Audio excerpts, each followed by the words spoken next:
विधानसभा चुनाव को लेकर सभी पार्टियों ने अपना अपना जोर लगाना शुरू कर दिया है। एक तरफ बीजेपी अपनी नई रणनीति के तहत आगे बढ़ रही है, तो दूसरी तरफ कांग्रेस पार्टी लगातार एक के बाद एक झटके लग रहे हैं।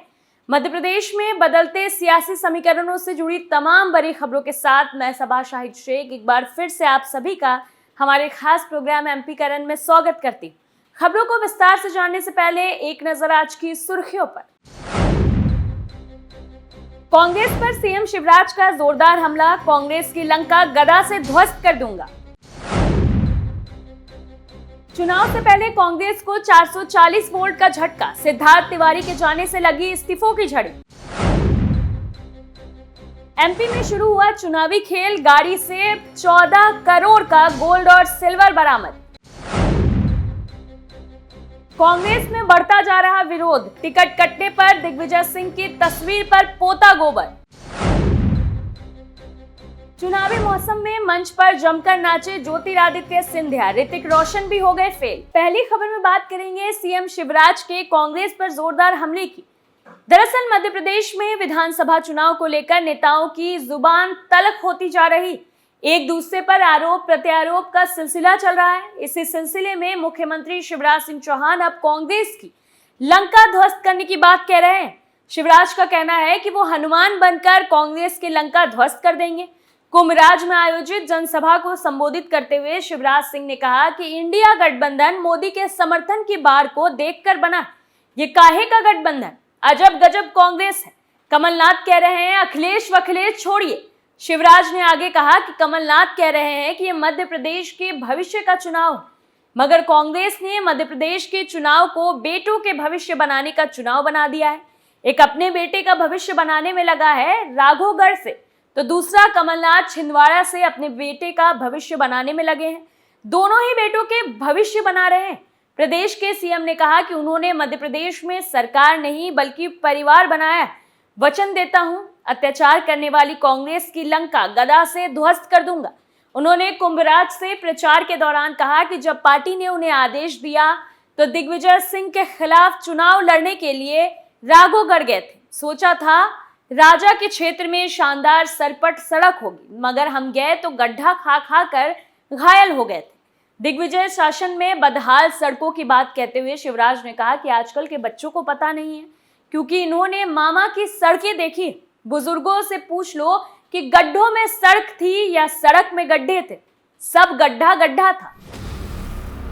दूसरी खबर में बात करेंगे कांग्रेस को लगातार लग रहे झटकों की, जिससे कांग्रेस बुरी तरह से बिखर रही। दरअसल विंध्य क्षेत्र के पूर्व कांग्रेसी दिग्गज श्रीनिवास तिवारी के पोते सिद्धार्थ तिवारी को भाजपा ने त्युंथर सीट से उम्मीदवार बनाया है। पार्टी में शामिल होने के कुछ दिनों बाद मौजूदा बीजेपी विधायक और पार्टी कार्यकर्ताओं ने भाजपा प्रदेश अध्यक्ष को पत्र लिखकर अपनी चिंता जाहिर की।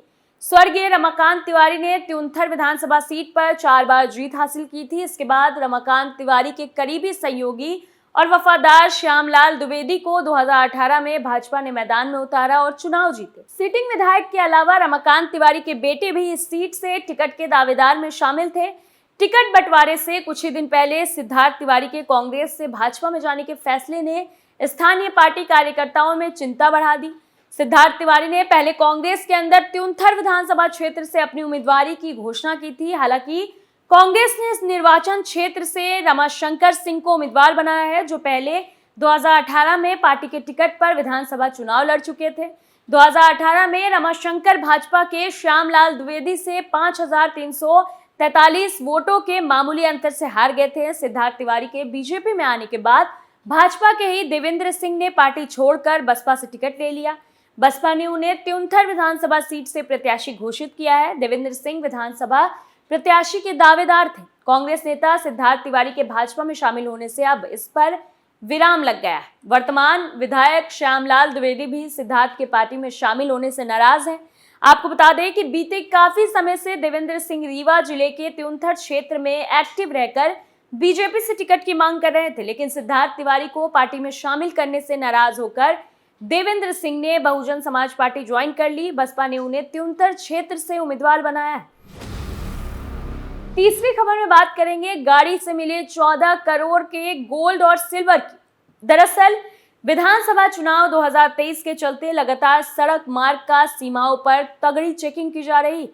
रतलाम जिले के राजस्थान सीमा से लगे दानापुर में चेकिंग के दौरान एक बुलेरो पिकअप से 14 करोड़ रुपए के सोने चांदी के गहने जब्त हुए। ये गोल्ड ज्वेलरी रतलाम से कोटा ले जाई जा रही थी, जो कि रतलाम के डीपी ज्वेलर्स से सप्लाई हुए थे। ताज्जुब की बात तो ये थी कि रतलाम पुलिस और जिला प्रशासन की चुनावी टीम भी इन्हें रोक नहीं पाई और ये बेधड़क राजस्थान सीमा में एंट्री कर दी।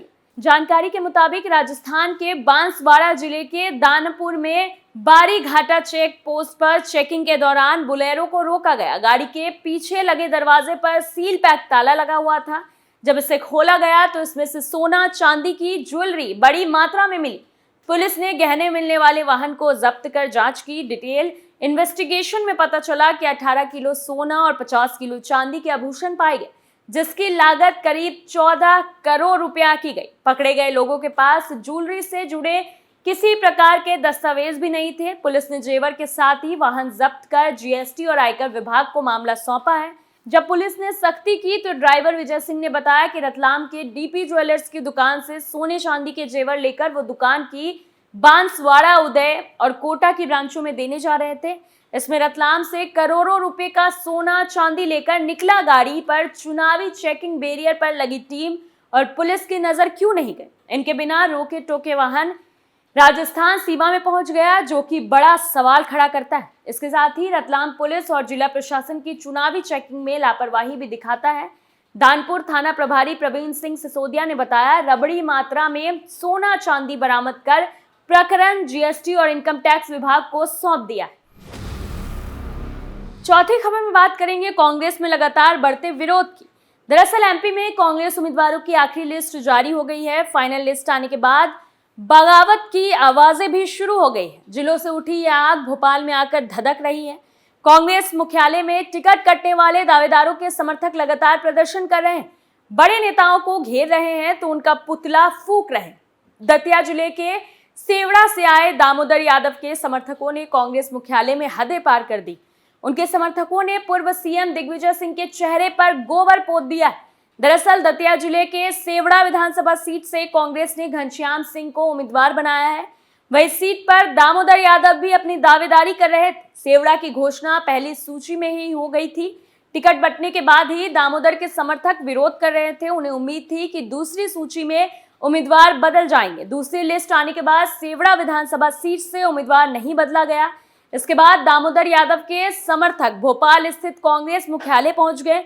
यहां पर दिग्विजय सिंह के खिलाफ जमकर नारेबाजी की। दामोदर यादव के समर्थकों ने कांग्रेस मुख्यालय में दिग्विजय सिंह की तस्वीर पर गोबर पोत दिया, साथ ही तस्वीर पर जूते मारे। दामोदर यादव के समर्थकों ने दिग्विजय सिंह के लिए शब्दों का भी इस्तेमाल किया। गौरतलब है कि टिकट बंटवारे के बाद कांग्रेस में हर जगह विरोध हो रहा है। दावेदारों के समर्थक अब भोपाल पहुंचकर हंगामा कर रहे हैं। पिछले दिनों कुछ ऐसी स्थिति कमलनाथ के सामने हुई थी तो उन्होंने वीरेंद्र रघुवंशी के समर्थकों को कह दिया था कि दिग्विजय सिंह और जयवर्धन सिंह के कपड़े फाड़ो। इस पर काफी विवाद भी हुआ था। कथित रूप से कहा जा रहा है कि इस बार के चुनाव में 130 कमलनाथ के और 65 दिग्विजय सिंह के समर्थकों को टिकट मिले हैं। बाकी अन्य सीटों पर दूसरे नेताओं के समर्थक। पांचवी और आखिरी खबर में बात करेंगे ज्योतिरादित्य सिंधिया के डांस की। दरअसल ग्वालियर किले पर सिंधिया स्कूल की तरफ से 125वां स्थापना दिवस बड़े ही जोर शोर के साथ मनाया गया। इस दौरान केंद्रीय मंत्री ज्योतिरादित्य सिंधिया का एक अलग अंदाज सबके सामने नजर आया। उनके इस अंदाज से युवा भी खासे आकर्षित दिखे। वहीं उनके इस अंदाज ने स्कूल के बच्चों को भी काफी उत्साहित कर दिया। दरअसल सिंधिया स्कूल की तरफ से विद्यालय के विशेष उत्सव के लिए विद्यालय गीत तैयार किया गया, जिस पर स्कूल के छात्रों की तरफ से मनोरम प्रस्तुति भी दी गई थी। बताया जा रहा है कि इस गीत हम है सिंधियान को विद्यालय के छात्रों की तरफ से ही तैयार और कंपोज किया गया। गीत के बोल सिंधिया को इतने पसंद आए कि वो मंच पर परफॉर्म कर रहे छात्रों के पास पहुंचे और उनके रिदम पर खुद भी उनकी ताल से ताल मिलाने लगे। इस दौरान ज्योतिरादित्य सिंधिया जमकर मंच पर डांस करते हुए नजर आए। डांस इतना जोरदार था कि लोग हैरान रह गए। सिंधिया स्कूल के कार्यक्रम में शामिल होने आए ओल्ड बॉयज और अन्य मेहमानों ने सिंधिया की तरफ से किए गए डांस की काफी सराहना की और इस प्रस्तुति को काफी मनमोहक भी बताया। अब इसका वीडियो भी सोशल मीडिया पर काफी सुर्खियां बटोर रहा है। हमारे खास प्रोग्राम एमपी का रन में आज के लिए इतना ही। फिर हाजिर होंगे आपके सामने एमपी की बड़ी खबरों के साथ। तब तक के लिए आप देखते रहिए कैपिटल टीवी। नमस्कार।